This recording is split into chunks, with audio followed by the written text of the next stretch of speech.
Chris, who had just been released from prison, immediately wanted to visit his daughter. However, the driver plotted to kill Chris to seize his property. Where's the money? You've already been paid. In full.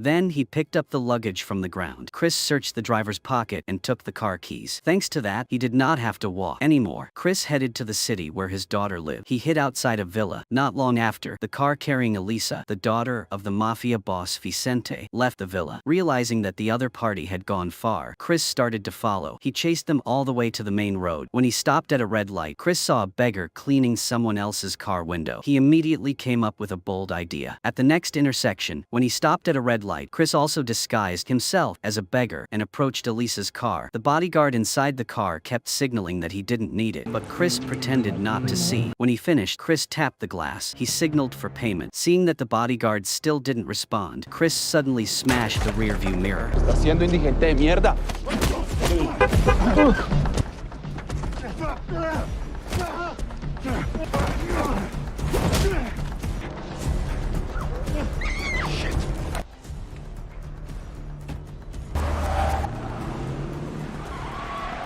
In no time, he blocked Elisa's path. The girl panicked. Chris chased after her. Then he grabbed Elisa and stuffed her into the truck. He managed to drive away just a second before the bodyguard caught up. When Vicente knew that his daughter had been kidnapped, he was furious. He couldn't believe that someone would dare to take his daughter. He did not hesitate to hit the man with his stick.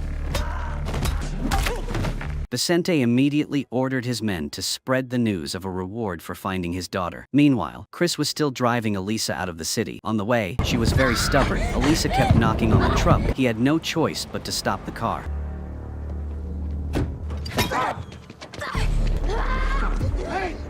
The two chased each other into the deep forest. Chris said that he had no bad intentions. Chris just wanted to talk to her. To prove it, he took out a photo. It was a photo of Chris with Elisa's parents. Seeing the photo, she was shocked. Elisa could not believe that her parents' friend would treat her like that. Chris explained that he had no choice. Her mother had told him to pick her up. The mother had died 5 years ago, and she had asked Chris to find Elisa and take her away from Vicente if anything happened. He talked a lot, but Chris still couldn't make Elisa stop doubting him. Finally, he gave her the gun as a way to prove his sincerity. Elisa still didn't believe the gun had bullets. She said she would try to shoot. As soon as they got in the car, she asked him to turn the car around immediately. Otherwise, Elisa would shoot. Chris didn't comply. He also didn't believe that she would dare to shoot for real. But this time, Chris was wrong. Elisa really pulled the trigger. Fortunately, there were no bullets in the gun. At that moment, the car reported that it was running out of fuel. Shit! When he got out of the car to refuel, Elisa turned her gaze towards the group of people repairing the car nearby. Taking advantage of Chris's inattention, Hey, guys, speak English? Rómpelo. English? Hey, back off! Meanwhile, Elisa ran to a public phone booth. She intended to call her father for help. Fuck off! Hey, leave it! Don't!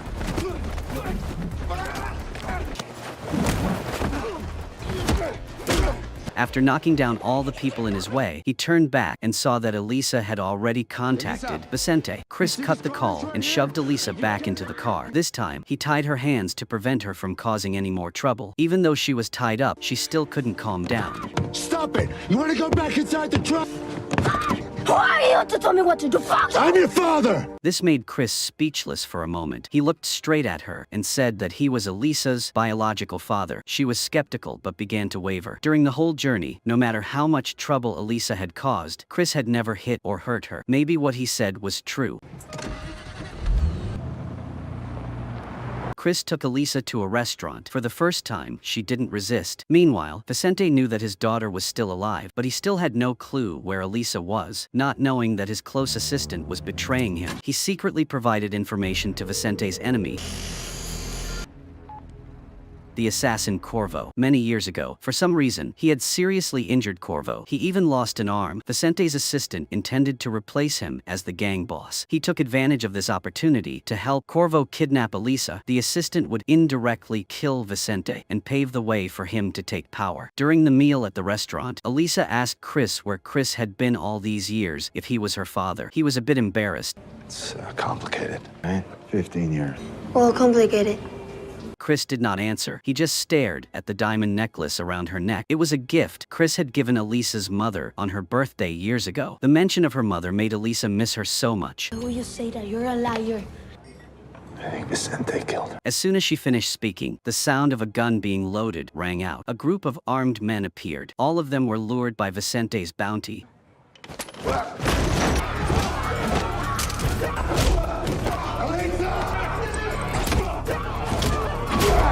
Elisa was forced out of the car. To prevent Chris from pursuing, they opened fire, blowing out his tires. By the time Chris knocked out the attacker and rushed out, the attacker had already driven away. Not long after, they took Elisa to the territory of a small gang leader. After handing her over, they received a large sum of money. After the group left, Bona, the local boss, immediately informed Vicente. He said that he had found Elisa and gave her his phone. After confirming that his daughter was safe, he would come immediately. However, Elisa was in no hurry. On the contrary, Do you have anything to do with Mama's death? the question stunned him. After a moment of thought, Vicente denied it. He had done everything for her mother, but he did not understand why she had left this world. He says that he's my real father. After checking the camera, Bona discovered that someone was killing his subordinates. Not wanting others to steal the reward, Bona hit Elisa. The intruder was none other than Corvo. Even though he only had one arm, his fighting power had not decreased, but had become even more terrifying than before. Dozens of Bona's subordinates fell one after another. Bona was panicked by the opponent. He returned to his room to call for reinforcements. The subordinates outside were completely destroyed by Corvo. They were no longer able to fight back. Elisa picked up Bona's gun. She intended to attack Corvo from behind. Unfortunately, Elisa was discovered by him.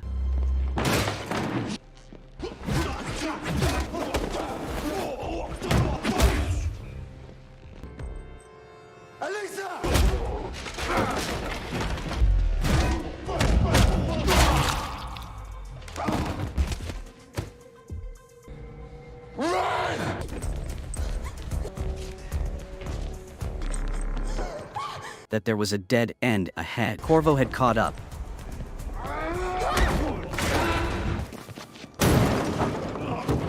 As soon as they stood up, Bona opened fire on them. Bullets flew densely, sparks and sparks flying everywhere. Chris desperately jumped out of the window to avoid the bullets. Bona turned his gun on Corvo. Corvo approached. He removed his prosthetic arm.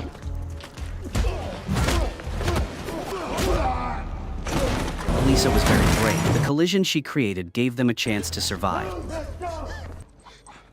Not long after, Vicente led his men to arrive, but it was too late. There were only corpses scattered, no survivors. Everyone was killed. In Bona's office, he saw Corvo's image on the surveillance screen. The shadow of the past still haunted Vicente's mind. The rescue of his daughter became much more difficult. Chris and Elisa escaped. He intended to tell her about the past between Chris and Elisa's mother, but when Vicente was mentioned, they argued again. Elisa still did not believe that he was involved in her mother's death. Even though Chris said that he had to serve 15 years in prison because of Vicente, she thought he was making things up. Chris understood that if Elisa wanted to realize the truth, he needed solid evidence. On the way, Chris recounted the past stories of the three of them. They used to be close associates, working well together. They had robbed banks and stolen antiques without ever failing. When he found out about Elisa, Chris panicked because the three of them had been spending recklessly and had no savings. To make Elisa's birth easier, they had decided to carry out one last heist and then retreat to live incognito. The heist had gone smoothly, and the money had been enough for them to live comfortably for the rest of their lives. Elisa asked Chris why he was arrested. Chris replied that Vicente had set him up. Vicente had intentionally left clues at the scene, leading straight to Chris's house, which led to Chris's arrest and 15 years in prison. However, that did not prove that Vicente was the one who killed her mother. Up to this point, Elisa still believed that he had not harmed her mother. The conversation ended on a gloomy note. Not long after, Corvo woke up next to the car that had hit him.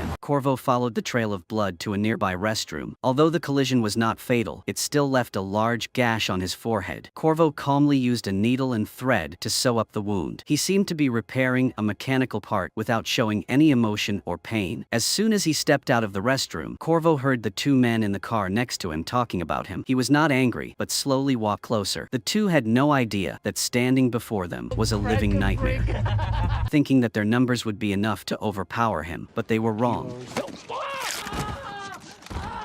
Corvo easily took the car from them and started driving to find Chris and Elisa until late at night. Meanwhile, to protect Elisa, Chris stole a car from the side of the road. Chris planned to take her to his sister's house in America to take refuge. Although the living conditions would be worse, at least they could keep their lives. However, Elisa flatly refused. I like where I live, I like my school, I like my friends.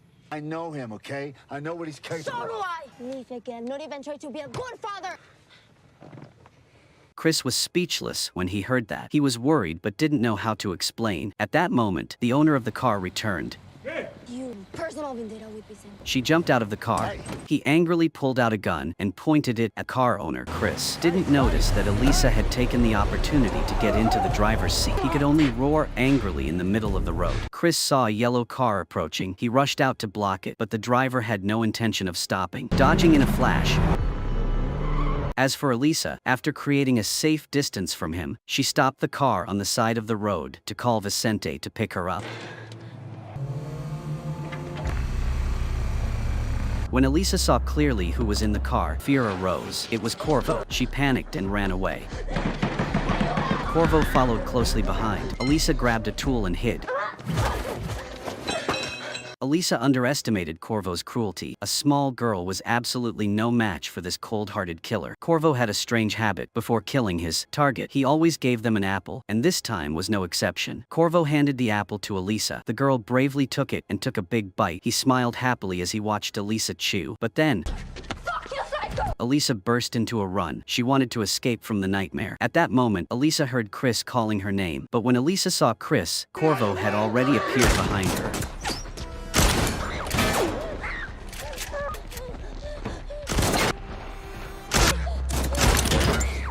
Corvo completely controlled the situation. He took Elisa hostage. Her whole body trembled with fear. Chris had no choice but to throw away her weapon and surrender. Okay. Without any weapons, both of them became prey.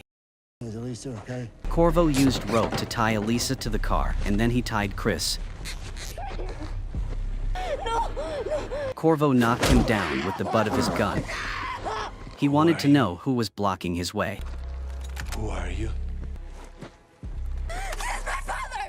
Hearing this, Corvo was slightly surprised. After taking a closer look at Chris, he knocked him unconscious. When Chris woke up, he was hanging upside down on a large tree in front of an abandoned church. Vicente arrived. Apparently, Corvo had informed him. The two of them, who were once as close as blood relatives, had now become sworn enemies. Vicente intended to take this opportunity to kill Chris. In his eyes, Chris's existence was only a threat to the relationship between Vicente and Elisa. However, after a moment of thought, he decided to keep Chris. Vicente ordered his subordinates to put him down.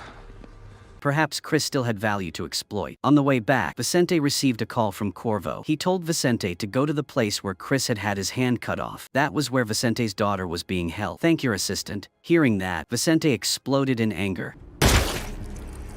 Vicente had never been merciful to traitors. Chris was curious about the grudge between him and Corvo. Vicente slowly recounted. Years ago, he had hired Corvo to carry out a mission, but Corvo had overstepped his bounds. He had leaked information that put Vicente in danger. He had immediately sent 15 elite men to eliminate Corvo. As a result, all 15 had died, and Corvo had only lost one arm. Chris's expression became even more serious after hearing this. Not long after, the car carrying them arrived at the appointed location. Vicente divided his men into 3 groups to search for traces of his daughter. Chris quietly sneaked into the abandoned factory. However, Vicente's men were too weak. He only heard a few screams and then fell silent. Vicente followed the sound to the place. He found a body hanging in the air and another body on the ground. When Vicente bent down to examine it, he escorted Vicente down the deserted hallway until he found Elisa, who was being held captive. The father and daughter saw each other, overjoyed, but the scene before them shocked Vicente. Corvo activated the system. The chains began to slowly tighten, pulling Elisa closer to the crusher. Her shrill screams made Chris discover her location.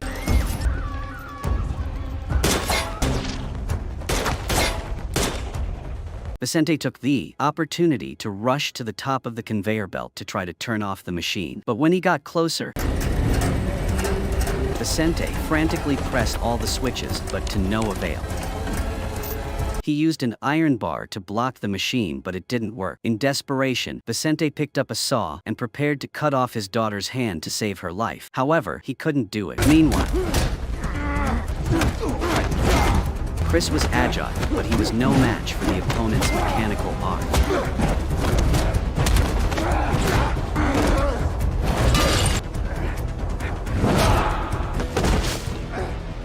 Corvo laughed and said that Chris thought Vicente had killed Elisa's mother. Hearing this, Chris flew into a rage. He attacked fiercely. The anger made Chris ignore his defense.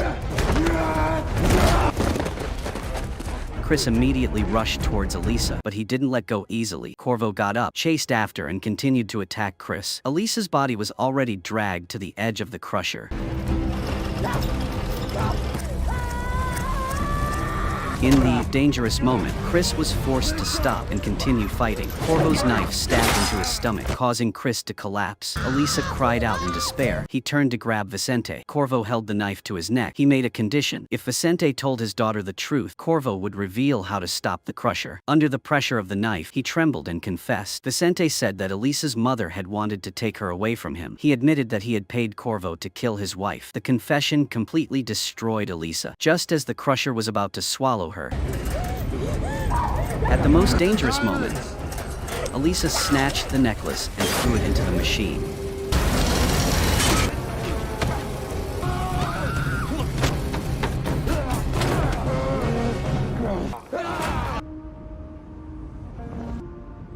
The two fell together. Their bodies hit the ground hard, but it was unclear whether they lived or died. Seeing Chris covered in injuries, but still trying to protect her to the end, Elisa finally opened her heart. The girl realized that this man had put his life aside just to protect her. Elisa's heart was deeply moved. After all, she and Chris went to visit their mother's grave at the cemetery. Although Chris was seriously injured, he miraculously survived. Perhaps fate could not bear to let the reunited father and son be separated again. Now, they would rely on each other, starting a new peaceful and happy life. The movie ends here. Thank you for watching, goodbye, and see you again.